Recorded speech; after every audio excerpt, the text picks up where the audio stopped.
In this video, I'll show you how to build a habit tracker with Claude AI. This is a simple way to track your daily habits and stay consistent.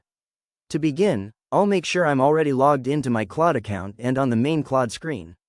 Next, I'll click inside the message box in the center of the screen, where Claude asks, "How can I help you today?" Now I'll type a prompt asking Claude to create a habit tracker.